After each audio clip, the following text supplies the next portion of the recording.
Five Live Boxing. So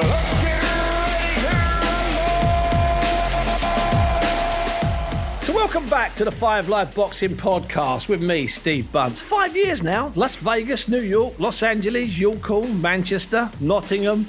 All over the place, to be perfectly honest with you. Olympic winners, Olympic losers. We've had them all on this show. We started with Tony Bellew and David Haye. Who they? You might ask. Well, back in 2017, that was a massive fight. Trust me. Where did the time go? I have no idea. And along the way, we lost Mike Costello. Don't worry, we found him. He's not really lost. He's just no longer with us on a weekly basis. And what a year we had planned. What a year 2022 would be. January, well, January's gone. It's called a circuit break. We'll hear from British Boxing Board of Control's number one man, Robert Smith. He'll explain to me why there's a break in January for boxing. But there are still about 20 fights made and sealed.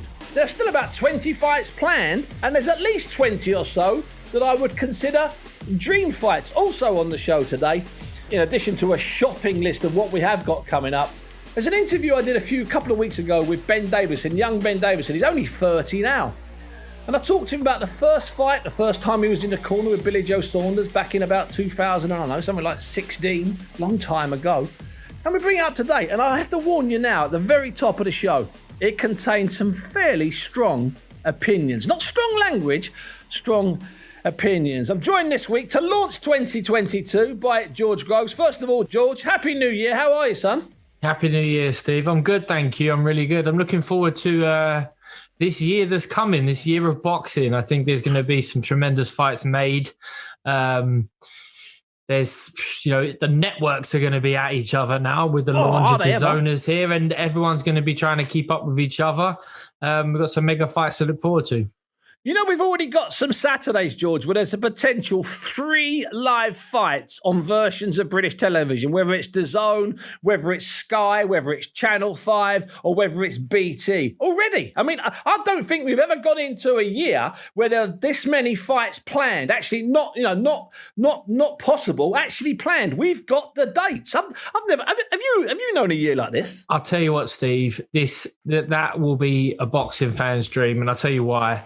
Because they love to moan, and that'll be it's the best thing to moan about, isn't it, Steve?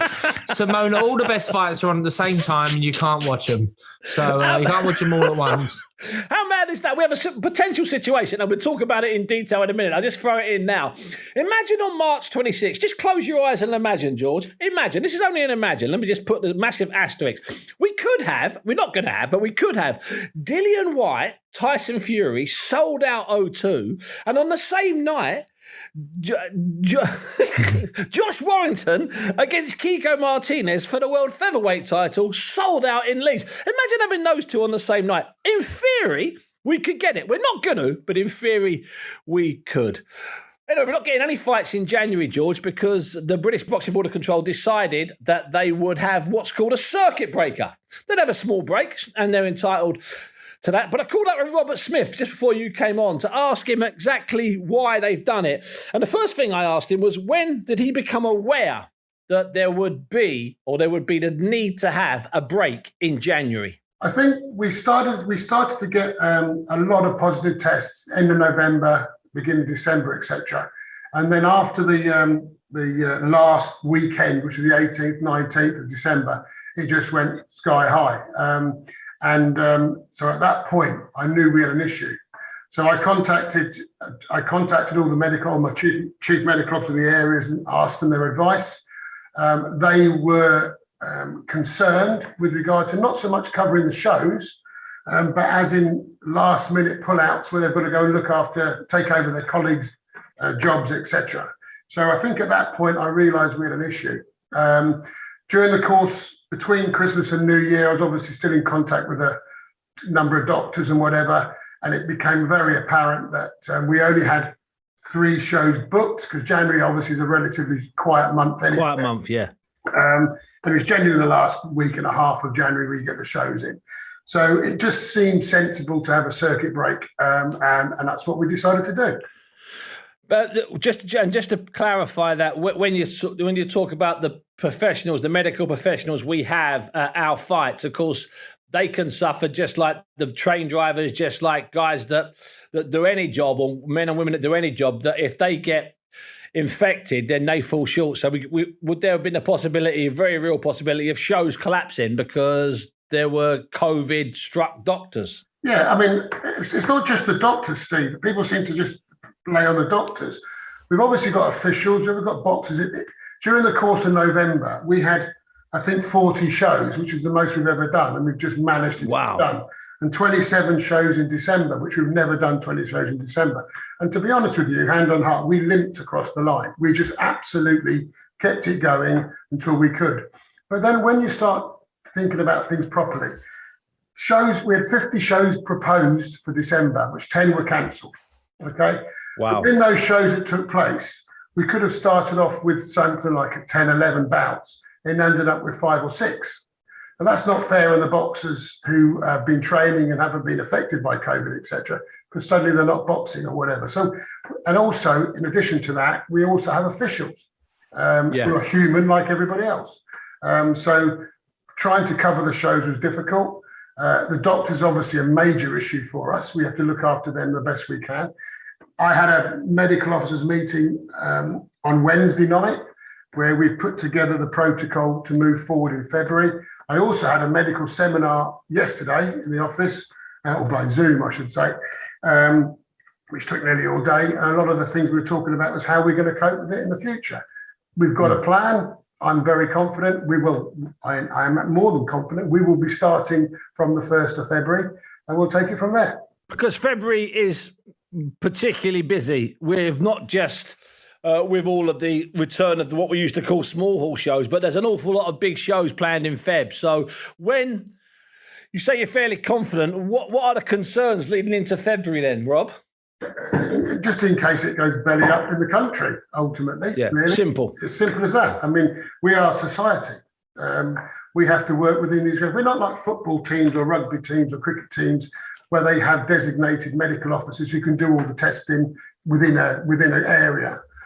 We are relying on promoters organising testing, etc., throughout the country. Boxers are tested in the week before the bout, then they're tested again before they weigh in. You know, there can be a situation where you're negative at the beginning of the week and positive at the end of the week before you weigh in. So you've got to take that all. This is a decision that is difficult. You know me as well as anybody else, Steve. I don't want this to happen, but there comes a point where the safety for everybody, and not just boxers and trainers, etc. I mean, everybody is the most important thing. And that's the decision we made was a very difficult decision. But I actually think, bearing in mind what's going on in the country, is the right decision. So at the moment, if we come back in Feb, or when we come back in Feb, the shows that are taking place in England will still take place in front of crowds at the moment.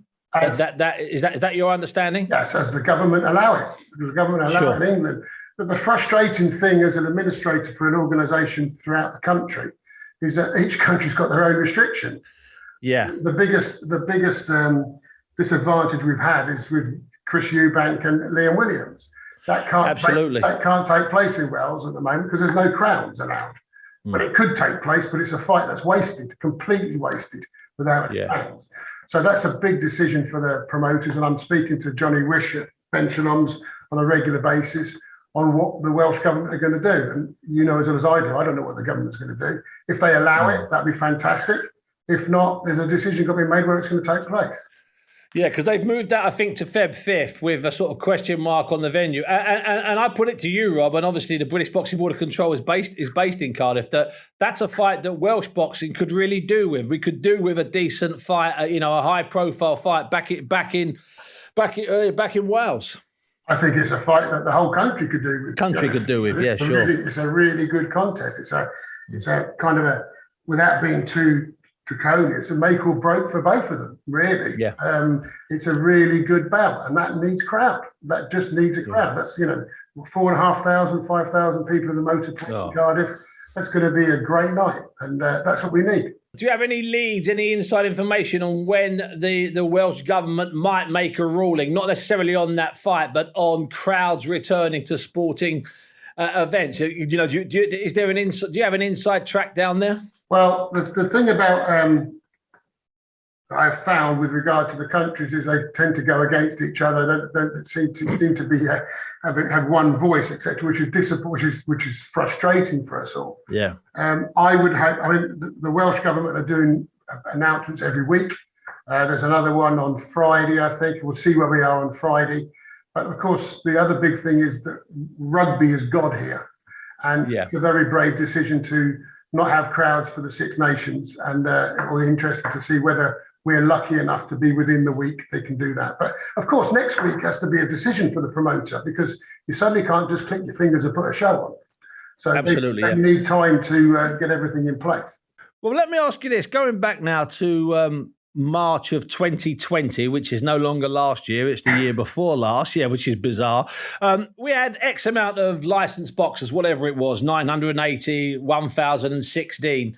And it was very slow the first 7 or 8 or 9 months for the smaller halls. Fantastic for TV shows. We had more TV shows than we've ever had in that first year, to be perfectly honest. I mean, it was ridiculous. Has there been a drop in license holders, or are we in a sort of interim period where it's hard to judge because there still aren't enough shows? What's your gut feeling? Well, when you say there's not enough shows, we had 40 in November. 20. Yeah, exactly. To take November and to take October, November, December out of the equation, because I agree they were fantastic. We certainly had a drop when the small halls weren't being able. Well, they could run, but it would have been financial suicide to run. Yeah, absolutely. And I took a lot of criticism speaking to promoters and saying, "Listen, be sensible. You know, it's up to you, but be sensible." And obviously, a lot of them didn't run, and quite rightly so. So we had a drop off then. But from September of last year, when we opened up again, we had an influx of licenses. In fact, such a situation where we're struggling to cope here, because obviously the more medicals you get in, the more queries you have, etc. Yeah, of course. Restricted on who we can deal with doctors and whatever, and different types of consultants, etc. So it's got, we're about 1,000. I think the most we had was about 1,200. We're about 1,000 now, and I expect that to go a bit more. Also, the Olympics makes a big difference. People want to be Lauren Price, they want to be Yaffe, etc. And they can. And we always had a big influx after the major games, Commonwealth Games, Olympic Games, etc. So that does make a big difference as well. So we're dealing with it, but it's not easy. No, it's not easy. But in all fairness, as you say, 40 shows in November, 27 in December. There were meant to be 50. Numbers up. And from my discussions with people around the country, obviously there's the people that are obviously going to knock just about anything the British Boxing Board of Control does. That's okay. That's the way it works. It's been that way. It's been that way forever, Rob. If you haven't got people knocking, you're not doing anything right, to be perfectly honest with you. I've always said to you, Steve, if you get it right 80% of the time, you can't go wrong. So listen. Don't mention 80-20. That's the purse split. That's another problem. Why have you mentioned 80%, Rob? Don't do it to me. Don't do it to me today. Listen, Rob, it's always a pleasure talking to you. Hopefully I'll see you on February the 5th. Wouldn't it be great if we're in Cardiff for Eubank and Williams February the 5th? That would be a joy. Hopefully, Stephen. God bless you. Take care. So that's Robert Smith, General Secretary of the British Boxing Board of Control, explaining there, George, why we're having this break. And it seems to me, and by the way, there are an awful lot of people in boxing that were critical of this break. One or two very high-profile promoters were outrageously damning in their assessment of this January break. But it seems to me those stats that he gave us there, that in December there was a proposed 50 shows and that was reduced to 27 because of positive tests across, as he said, society, George. Well, yeah, he's going to take the brunt of it, Robert Smith, and it's down to him and his team to work out what the best decision is. And he's and like he said, it's the fighters obviously got to be clean, but they got to have enough judges and officials to take care of the shows, and they might be covering for others. It's tough, and as everyone knows, you're stumped and there's no rhyme or reason to this setup. You're asked to take a test, and maybe the test might say that you're contaminated, you're a spreader, you're a bad person, you stay at home, and you might be feeling fine. But we live and breathe by these tests at the moment, Stephen. Until that change, until they bring out something better, then I feel for Robert Smith. I obviously feel for everyone who's going to be affected by this. Yeah. But it's just these fights get postponed. It just means we're going to have that problem, Steve, of maybe a few big shows clashing, in February, March, and the coming months ahead. Well, we definitely get that. And of course, the big one, and it's worth us starting, what might be classified as the shopping list section of the pod. It's worth us starting with the February 5th show, the show that was meant to be in Cardiff in late January, which is Liam Williams against Chris Eubank. Chris Eubank Jr., which I agree with Robert. I think it's a terrific fight.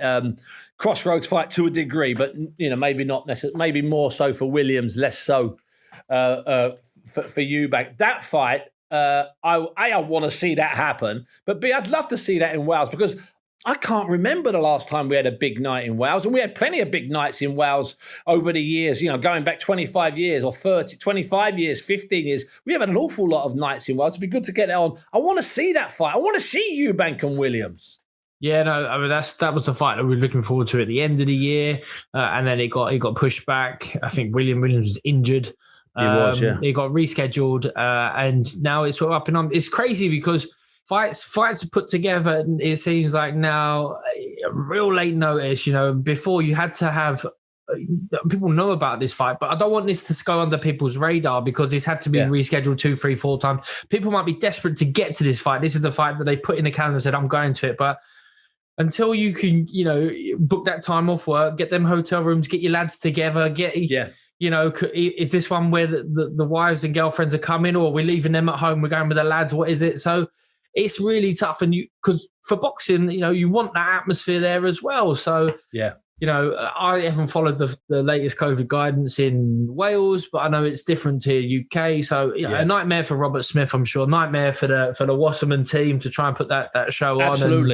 And Boxer and Sky. So let's hope that something can get firmed up, and then the fighters themselves can really knuckle down, concentrate on a day, and we're going to see the very best of both fighters. Because I don't want them, one to overpeak or just not be the classic that it could potentially be because of scheduling issues. Yeah, I mean the one thing also I don't want it to do, I don't want to clash or anything, because that whole February is the 5th, the 12th, the 19th, the 27th, the 26th. There's even a Sunday show in there. We'll talk about that in a moment. It's a massively packed and crowded month, and I don't want to see this fight vanish from, as you say, December, whatever it was going to be, December the 18th or whatever, to sometime in late February or March, because suddenly you end up with that fight falling out of bed, and that I just don't want to see that. I spoke to Ben Shalom, the guy that runs Boxer, who John Wischusen works for, the company that have the deal now with Sky, and he still wanted it to be in Cardiff. They still want it to be in Cardiff. They understand that Williams is an attraction down there. Eubank's an attraction anywhere. I think they were going to do good numbers down there. They were going to pack it 4 or 5 in the Motorpoint Arena. So let's hope that one happens on February the 5th. Let's hope the Welsh government allow it in, and let's hope that is absolutely banged out. And let's also hope it's a great event. George, the following weekend, we're back to Ali Pali. Now, that's a place that not that many people have boxed at in the last few years. I mean, there was a time when there were irregular big fights there. But we're back there for a fight that, I don't know about you, but of all the fights that are lined up, this is a really intriguing one. John Ryder, a guy who about 8 years ago really pushed Billy Joe Saunders for the British middleweight title, a guy that fell short against Callum Smith for versions of the world title, against Daniel Jacobs, one of the, an outstanding fighter from the last 10 or so years. I like this. February the 12th at Ali Pali. This is a terrific fight, isn't it, George? It's a really good fight. A really, really good fight. I mean, John Ryder, I feel... He's had it tough at times, he's been overlooked throughout his career, he's there's been, and when the chances have come and he's had to step up, he's been more than willing to do that. He was really unlucky. I thought he could have got the nod, I thought he beat Callum Smith for that world title challenge, and it was in Liverpool, and Smith got a bit of a hometown nothing decision in it, let's there. put it that way, yeah. And that really sort of, I think, must have deflated him. I remember talking to him and his strength and conditioning coach, Dan Lawrence, and said, this is how you get a rematch, mate. I'm telling him, we got to scream, we got to kick, you got to... And John's just looking at me like, that's just not me. I can't do that. I'm not that guy. I said, well, you've got to. Someone's got to do it for you. Otherwise, you're going to be left to rot. People are going to forget about that. And personally, I think that that kind of happened to him. He maybe promised a big fight after that. It never came. This is a big fight. It's not a world title fight, which is a shame because it easily could be. Jacobs obviously a world champion. And as a Brit, and if you want to get to some boxing soon, what a show to get to. John Ryder, a likable guy, a really interesting style, engaging, style, fun to watch. And he's fighting Daniel Jacobs, who's been in there, Push Canelo, been a former world champion. He's someone who... Push Golovkin. Otherwise, you'd have to, travel halfway across the world to see usually. So, he's not a Hall of Famer, Daniel Jacobs, but he's a very good, excellent fighter. And the chance to come and see him, Ali Pally, Steve.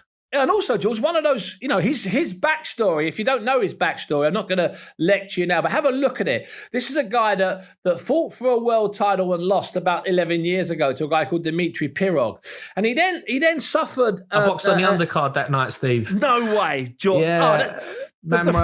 Marquez... Was it Marquez Diaz too? So I was at Mandalay Bay. I was there. And I said to my wife, I was like, I wasn't feeling too great. I don't know. It's like, should we watch this fight or should we not? We come back for the main event because in Vegas, I boxed at 5 hours later. 1 in the afternoon. It was bizarre, Anyway, we watched, Jacobs come out against Pirog, who was switch hitting and just, whoa, what a finish. And I was like, what's the hype over this guy? But the rebuilding that he's done since has been amazing. He ends up getting cancer of his spine. He can't walk. He's in a bed. He's in a wheelchair. He's on two walking sticks. He's on a cane and he's making his way to the gym and hitting the gym and manages to come back, pushes Golovkin, loses to Canelo Alvarez. But by the way, only by a couple of rounds. So he's in that fight. It's an incredible story. Pirog's an even crazier story because he vanishes after that fight. He's getting ready for a world title fight, if I'm not mistaken, and he twitches his back when he's out cutting logs and cutting woods somewhere in the Siberian tundra, and he's never boxed since. He enters politics. He can't fight because of some sort of ridiculous back injury. Dmitry Pirog, he might be the greatest Russian that we've never really heard of, apart from you, who boxed on his undercard. That's a true story. Dmitry Pirog, we might do something on Dmitry Pirog. I might try and track him down because I know he's gone into politics. George, I'm going to stick in February in no particular order. Let me just run through one or two of the fights that are happening. On February the 5th, Jesse Vargas is fighting Liam Smith. That's a great fight. That's overseas in America.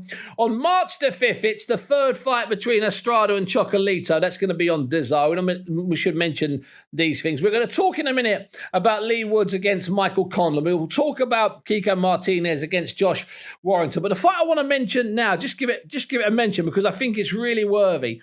It's Feb 27th. Now, what's interesting about that date, George? If you work your life around dates, you understand dates. That's actually a Sunday. It's 02. Lawrence Okoli defending his WBO title against Mikhail Cieslak from Poland, who's a really good fighter. I looked at this in a bit of depth. But what's interesting here is it's an attempt to miss. It's an attempt to miss that awful. It's an attempt to miss all sorts of dates because on Feb 26, it's meant to be Josh Taylor defending all four of his light welterweight belts in Glasgow against Jack Catterall. So this is quite a sensible move by Eddie Hearn. He's putting on a Sunday show at the O2, a traditional boxing venue, involving Lawrence Okoli. That's surely a good sign going forward, isn't it? Yeah, no, definitely. And Lawrence Okoli is, he's coming to some real form in terms of, fight fans to watch. Before, as he was coming through, big, tall, gangly fighter with tremendous punch power. People just weren't interested in getting tagged. They were coming in, they were smothering. Each of them was smothering their work. Now, now he's got to that top level. And working under Shane McGuigan as well, I think, who's got in boxing a lot better. He's one of our best talents. In the next few years, we might be talking about him as, putting him in the British pound for pound ratings, right up at the top. So it's a great fight. It's a tough fight. I'm not sure if it's a mandatory because it seems like the sort of fight that you wouldn't just want to have. I agree with you there. I haven't spoke to Shane. Like Shane he's been away for Christmas, but I know the guys have been in the gym training. They've known about Lawrence being out soon. I think it's great. There's no stigma attached to what day of the week you're going to box, as long as you can get the crowd in there and get the job done. There was always, it used to be Friday fight nights, and then it moved to Saturday fight nights, and back and forth throughout the years. It was all about TV. It wasn't necessarily about getting the people in there. But Sunday, you're gonna get there, you're gonna watch it, whatever your life is, it'll be a great show and a great fight. So I'm really looking forward to that. Pick Lawrence to perform again. As I say, I think he's going strength to strength. You'd have to perform though, George, because if you have a look at CS Slack's record, if you actually have a look at it, to me, it's one of those names. It's classic cruiserweight. He's a cruiserweight. You just say his name and he's Polish. He's a cruiserweight. It's just really bizarre. So you can say, I bet, has he fought X or Y? And of course, he's fought one of them, and that one being Makuba. Okay, but there's about 4 or 5 other names, established names, men that have fought for world titles, men that have been in some of those gruesome and often overlooked. Has there ever been a division, George, in boxing that's so overlooked, that throws up so many gruesome fights, so many hard fights? Think about that guy, Denis Lebedev. You remember Lebedev, who always used to have his eyes smashed to bits and was tough as anything. You could hit him with wooden logs. You could do what you like, shoot him in the knee. Made no difference. He just bled through the next 11 rounds. They've had so many fights, and this guy, seriously, he's beaten a lot of the guys that have been in some of those wars. I think this is a great fight. It's a really big test for a Cole. If he comes through this, I think it puts him in a righteous position as we march forward. Now, I did mention that we're going to have an interview. We've got an interview with Ben Davison. Now, before we get to that, I just want to talk about a fight that takes place on the 12th of March at the Nottingham Arena, and I really like this fight. It's Leigh Wood, bit of a fairy tale story. Leigh Wood. Wasn't given, let's get it right. He was fighting a Chinese guy called Kanzu in the summer for I think it was the WBA featherweight title. He wasn't given a great big chance of winning. I know he was the British champion and he was on a good run of domestic wins. He went in against Kanzu and smashed Kanzu. The only way to describe it, it's not really a technical description, is he smashed Kanzu to bits and stopped him, I think, in the 12th round, Leigh Wood. And for that, he's got, I'm fairly convinced, a big payday, and he's got a fight at home in a Nottingham Arena against Michael Conlan. I think this is a really intriguing fight, George. It's a guy that would have carried on slipping under the radar had he not taken the Kanzu fight. Let's get it right. And it's a guy in Conlan who's high profile decision to turn professional after the 2016 Olympics, with him and Bob Arum joining a partnership and all of the abuse of the Olympic officials and stuff. Michael, that was a long time ago. And Leigh Wood's a tough guy. I think this is a hard fight. I think it's a terrific fight for British boxing. I really do. Yeah, it is. It is. Mike Collins, he's boxed in the States quite a bit throughout his pro career as well. Yeah. So guys haven't had a chance to, get and see him box live. He's he talks the talk, but most of the time he can walk the walk too. A very talented individual. And he'll see this as his time. This is his chance. Is now or never in many ways to create the sort of career that I'm sure he's always dreamt about. Wood, another great story. One of them ones where the guys where you're not sure. They're not the general boxing fan. No one's going to come up and say, "What do you think about this guy?" unless they know him or he's come from their amateur gym or something like that. And you're like, well, he's good. I don't know. I haven't seen anything of him yet. He's beat what's put in front of him. And then all of a sudden you go, oh, wow, is he thrown to the lions here? They stepped him up too quick. Is he just a filler? And he comes out and performs. And then all of a sudden you have to go, oh, whoa, this is amazing. I didn't know about this guy. And now I do. I'm informed, and you kind of want him to do well as well. You want to see more. You want to see more. And them guys come along from time to time where they've got the talent, they got the desire, they got all the right credentials, but maybe they just haven't had that luck, that little bit of that lucky break. And then when they get it, they're there. They start believing in themselves. Well, his sequence of fights leading up to the Kanzu victory, which was, say, in the summer, his sequence of fights were he beat David Oliver Joyce, the Irish kid who was unbeaten in 2019. Then he had a war with Jazza Dickens in 2020 and won that. And then he stopped Reece Mould for the vacant British featherweight title in earlier in 2021 in the 9th round, leading up to accepting the Kanzu fight. And of course, Kanzu was the Chinese guy who we built up for a potential massive showdown back in May. Seems ridiculous. Of 2020, one of the biggest COVID casualties at that time, George, was meant to be outdoors in Leeds. Josh Warrington against Kanzu. Josh's IBF featherweight title on the line and Kanzu's WBA featherweight title on the line in May in Leeds. It collapsed under COVID. Josh Warrington suffered a loss, then a technical decision against Maurizio Lara, gave up his title. Kid Gavilan, I'm just giving you the history. Kid Gavilan won the title against Jazza Dickens and then got sparked by Kiko Martinez, who, by the way, George, is about 14 years older than you, if you don't mind me saying so. So Kiko Martinez becomes the champion. We don't get Maurizio Lara against Josh Warrington 3. We get the sensible boxing business fight. We get 26th of March at the Leeds Direct Arena, or whatever it's called now. Tickets from about 40 quid. It will sell out in about 3 seconds. Josh Warrington fighting Kiko Martinez for Josh Warrington's old title. Who said fairy tales are dead in the boxing business, George? It's unbelievable. Yeah, Kiko Martinez, he's I'm trying to think of what fairy tale he would fit into, but I'm sure there is one. Shrek. He's rolled back. He rolled back the clock, we thought, in the Galahad fight, and he got a sensational finish right on the button when things weren't necessarily going his way.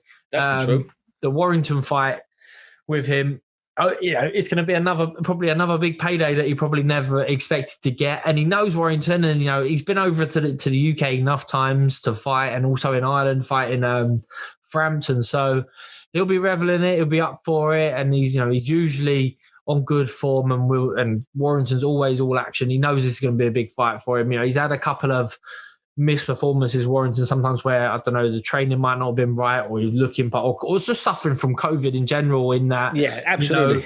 That stale period, that depressing, period where, not all the best fighters were performing. But yeah, the Leeds fans will be out in force. They'll be up for it, and looking forward to that one.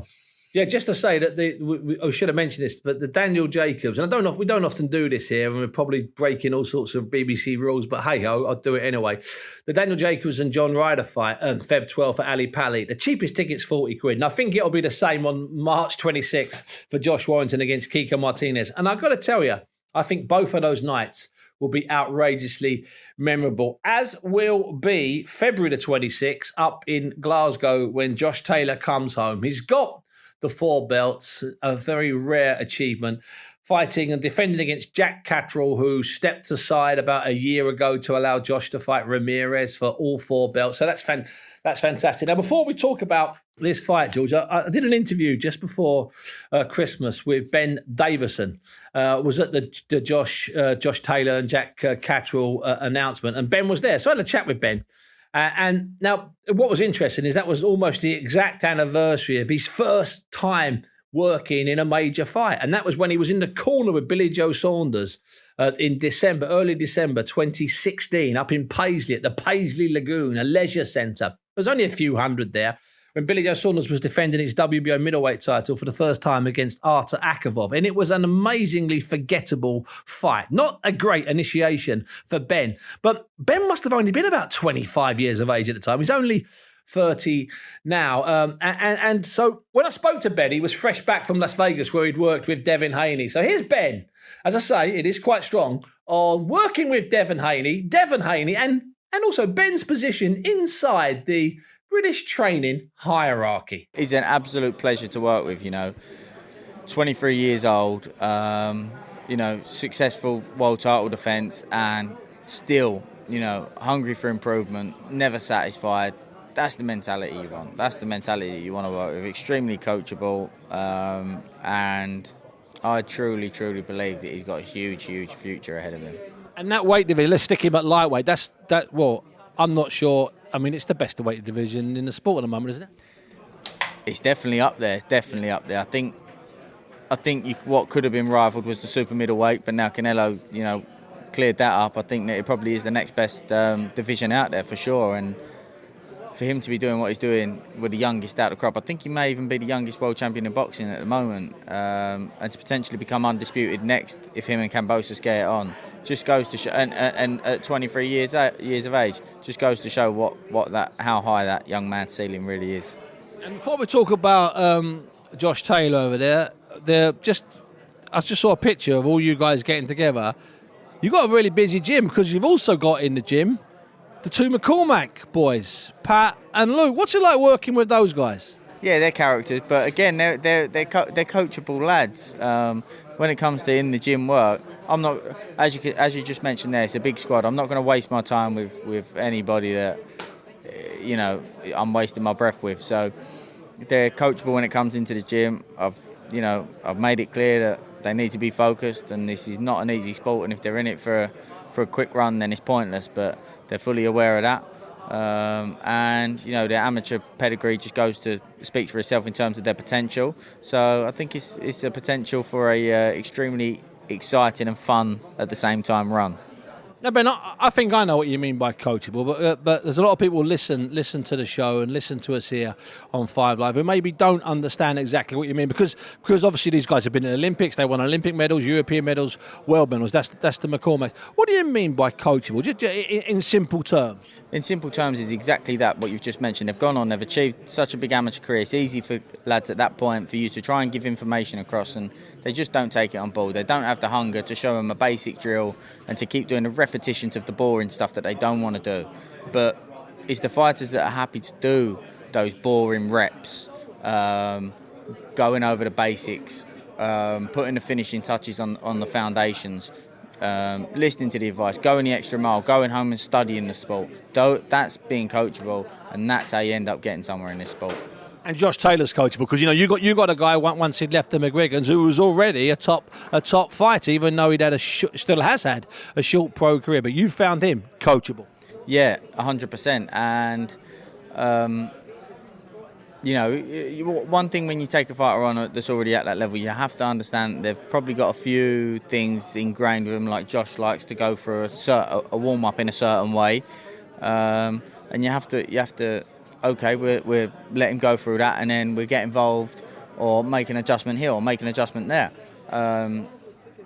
But he gets it, and it just goes to show with the wins. Like I was just talking there to him about, and talking about this being a mandatory defence, and someone asked me about Dillian, Whyte and Tyson, and how they can, get in the way of other big fights, but there are also potential hiccups as well, and massive hiccups. Yeah, and people was talking about that Thai guy. I think you was there that night. Yeah, he was massive, yeah. And he caught and hurt Josh early in the fight, didn't he? Josh said to me, well, Josh caught the shot on his glove, but he said to me, I've never ever, felt power and thought, oh my God, I can't afford to get hit clean. But that Thai brought that, and I knew that. I got messages from one of the other coaches saying this will be by far one of the biggest punches Josh has ever been in with.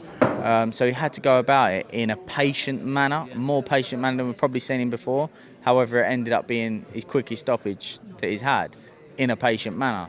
And that was a real potential hiccup, because if he didn't listen and wasn't more patient in his approach, then, he knew afterwards, but it could have ended up being too late. So, and the same with Ramirez, there were certain things he had to do in the Ramirez fight that he may have at first thought, well, this isn't how I usually go about things, but it was an adjustment that he had to make. And afterwards he said, if I went about that fight the way I'd usually go about a fight, I probably wouldn't have come out with a win. So, without using Josh Taylor, what fight are you most looking forward to, or would you most like to see in 2022?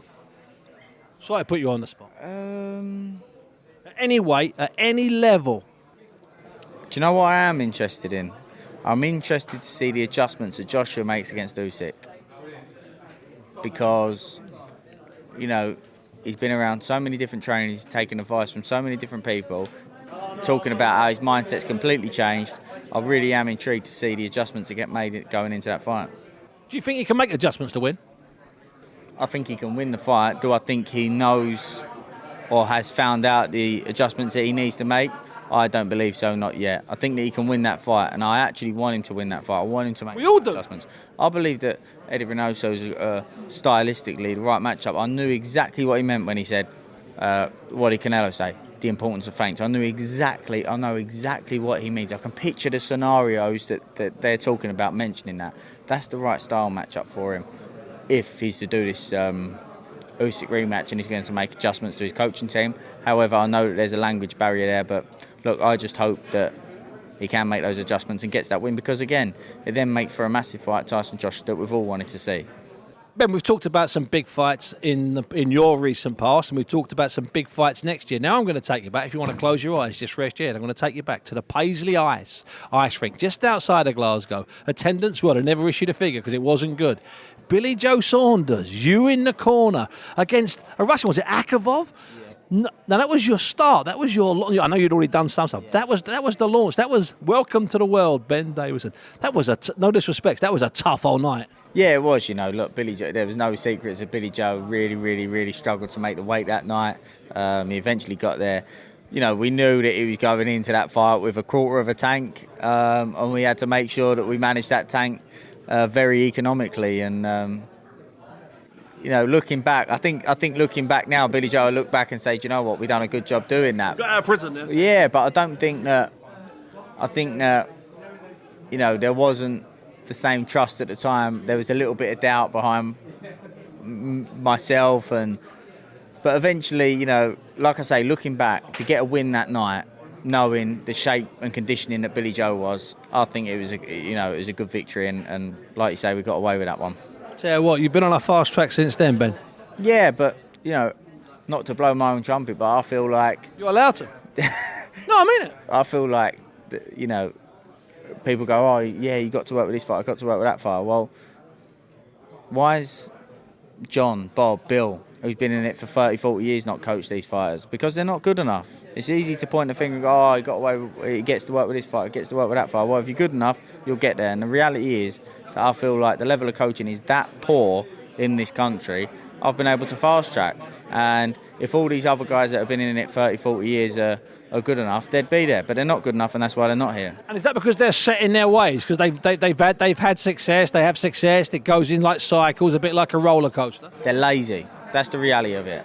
I outwork them. That's the reality of it. They might have 30, 40 years on me, but the amount of time that I spend studying the sport, studying the opponents, studying my own fighters, the details that we go into, it's unrivaled work. So would you classify yourself as a coachable coach, a guy that takes and absorbs and changes and evolves and is continually evolving? 100%. You have to look back at you have to look at yourself as well and say, where did I go right? Where did I go wrong? Where could I have gone better? Whether that's the undisputed fight, what adjustments could we have made? What better information could we have delivered? Or whether it was a bad night. I haven't had a loss since 2016, thankfully. Hope it stays the same way, touch wood.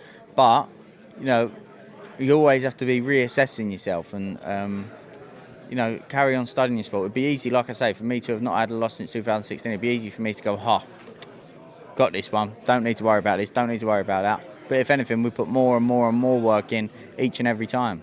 Because you said that when you were talking about Josh Taylor, you just said, he keeps going from really good fight to really good fight to really good fight. Similar to you in some ways. Yeah. Most of these fights have been title fights, most world title fights. So clearly we're doing something right. So, George, fairly normal stuff from Ben Davison there at the top, talking about his stable, talking about Devin Haney, talking about the McCormacks, who is now signed officially. A week after that, he officially announced that he'll be training them when they turn professional. They turn professional with Probellum. But some very strong stuff at the end for for the training regime, the training system in the UK. He was fairly outspoken there. Yeah, it's not nice, but I suppose he backs himself as a trainer, which is needed to a certain degree. And he's working with good fighters who want to continue working with him, so he's doing something right.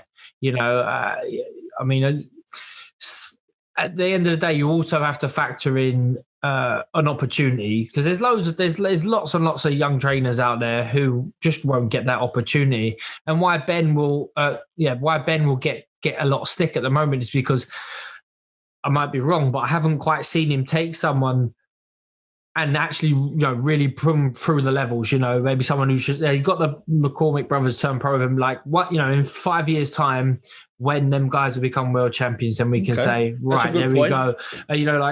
So another young coach who I worked with was Shane McGuigan, who'd taken Frampton and made him a world champion. And obviously, it's a very good point. Part of that stable was, the dad Barry was in there, and he played a vital part in that progression. But once Shane has got that status of training world champions, then I showed up at the door. Haye shows up at the door. Lawrence Okoli shows up at the door. Yeah. Adam Booth, another coach who I work with.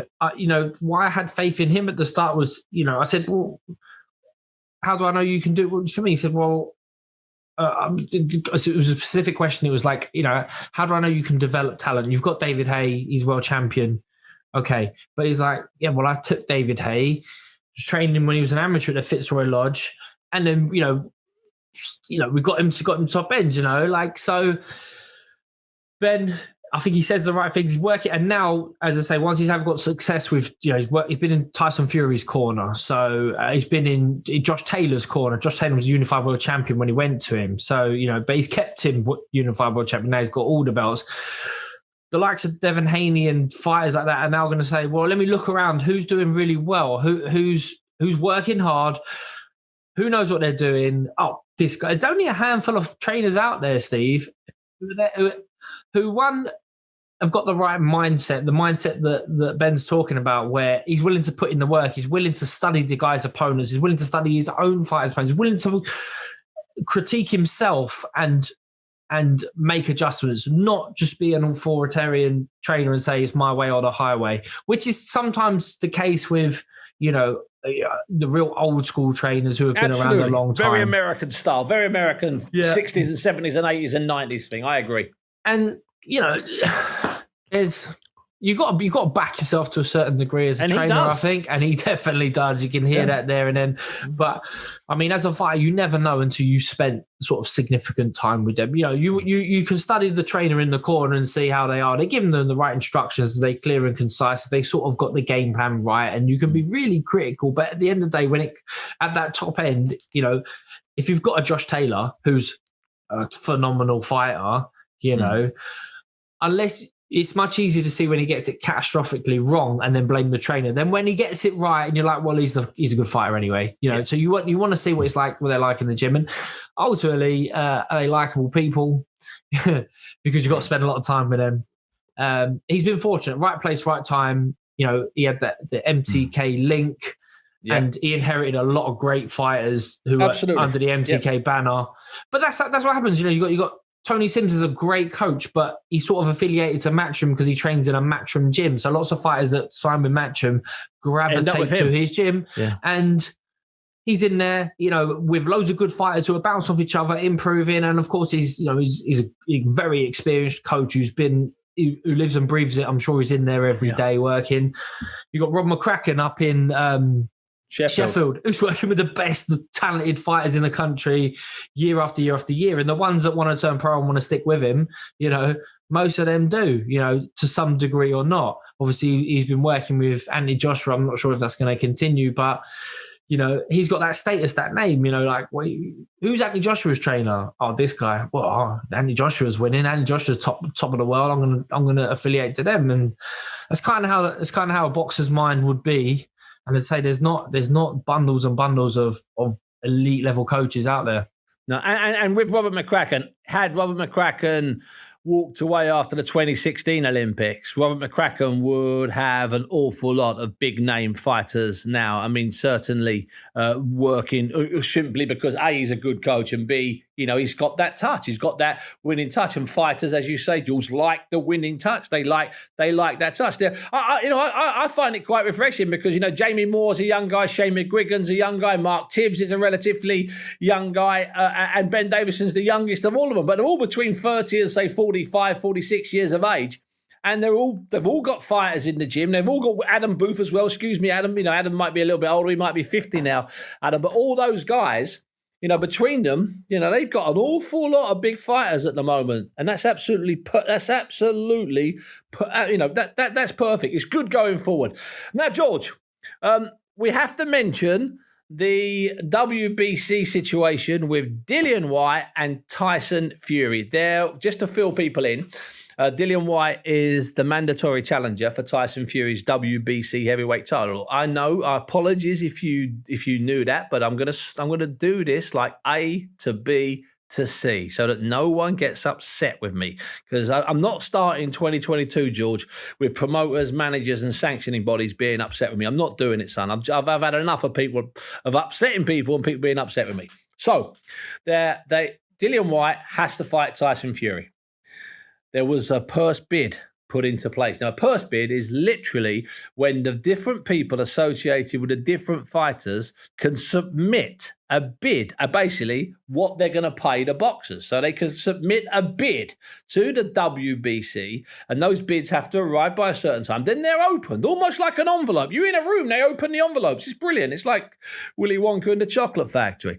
So the purse bid was meant to be Tuesday the 11th. It's now been moved to Tuesday the 18th. The WBC, their press release said, has extended the free negotiations for the WBC mandatory heavyweight title fight between Tyson Fury and Dillian Whyte to Tuesday the 18th of January at noon at the Mexico City headquarters of the WBC, and a lovely place that is too. Glorious coffee and loads of lovely memorabilia. So that's going to be next Tuesday. Now, at the moment, the purse bid has been set at 80% in favour of Tyson Fury and 20% Dillian Whyte. Dillian Whyte's not happy with this because he feels as the interim champion under WBC regulations, he should be entitled to 45%. But what's been pointed out is that the purse bids are based on boxers' previous earnings. And that came from Frank Warren, who is the UK promoter of Tyson Fury.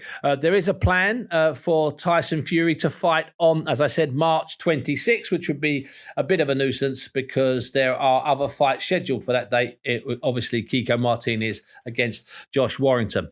So, and Eddie Hearn has said that no plans can be made about Tyson Fury's next fight until the purse bids have been open. And Eddie Hearn has said that he will be bidding very heavily because he works closely with Dillian Whyte. So basically, there's no news. It was just an update. George, I want to see this fight made, and I want to see it happen. And as much as I want to see Tyson Fury in the ring, I want to see him in the ring with Dillian Whyte. Surely, it's about time. Dillian's been waiting since about 2017. It's a great fight, Steve, and I'd like to also add, I'd like to see it in the UK, which Get in, George. Might not be a foregone conclusion. Obviously, Fury's signed to ESPN and Top Rank and fights in the States more often than not. This would be a homecoming for him, and it'd be an amazing event. If scheduling wise, if it was a bit warmer, it might have been a stadium. Well, it definitely would have been a stadium fight. So 100%. The O2 it'll be. Oh, can you imagine? To get a ticket that night? And. Dillian's he's a tough negotiator. He's always in it for the best. That's why he's had to sit for so long with his mandatory challenge, because he hasn't been willing to sign in to a fight. General consensus that he priced himself out of a fight with Anthony Joshua for all the belts. That was probably a few years ago now. He's got a working relationship with Eddie Hearn, but he knows he's always the B guy to Anthony Joshua. So absolutely, that's usually on a fight-by-fight basis.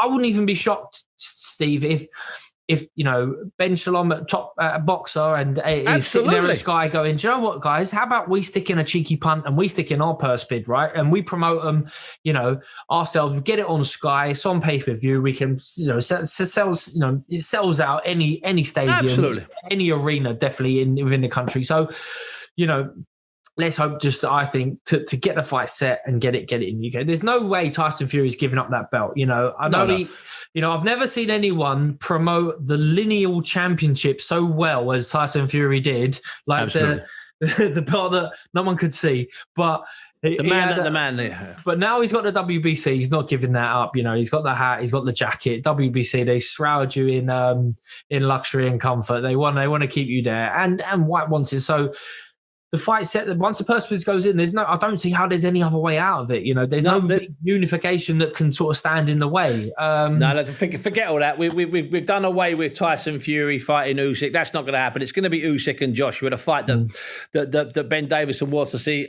and I'm with him on that. I think it's a fight I can't wait to see, and not to be discussed now. Don't even make a comment on it. But Joshua's going to win comfortably in a rematch. George, I said don't make a comment on that. That's to be continued. Frank Warren insisting that Tyson Fury will fight in March, and it might not necessarily be Dillian Whyte in the opposite corner. Dillian Whyte is still not, has not agreed to the 80-20. That is part of the negotiation. We will hopefully have Eddie Hearn on the pod next week. Well, I'll tell you what, George, it wasn't a bad launch, was it? We had Ben Davison calling lots of people, calling lots of trainers lazy and outlining exactly why. We had Robert Smith explaining exactly why we got no boxing in January. You and I put the world to rights on a dozen other things or so, and we've discussed Tyson Fury against Dillian Whyte, and it won't, and I've let you in a secret, George. It will not be the last time that we discuss Tyson Fury and Dillian Whyte on this podcast this year. I can guarantee you that, my son. Well, I know you love a heavyweight, Steve. You're breaking me down. I'm trying to resist, but you've come up with the only heavyweight fight that I'm really excited about. And I think we've uncovered a little bit of a gem in John Ryder against Daniel Jacobs. There's really something about that fight on Feb 12th at the Ali Pali. I really like that, I do. There is, that definitely is. There's I'm just going to give a quick shout out to February 19th, USA on Golden Boy Show.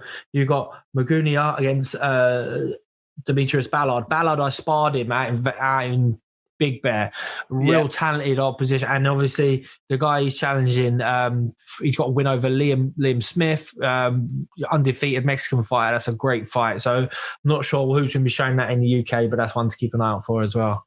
What a schedule. You could, I reckon, and we should maybe keep a count on this, how many shows are shown live on different versions of British TV this year. I tell you what, judging by the schedule in February, when there could be as many as 10, I'm going to go for about 130 live shows of boxing on British television, either on DAZN, on Sky, on Channel 5, or on BT. That's just an unreal world, George. That's just not real, is it? That's just nuts. I love it.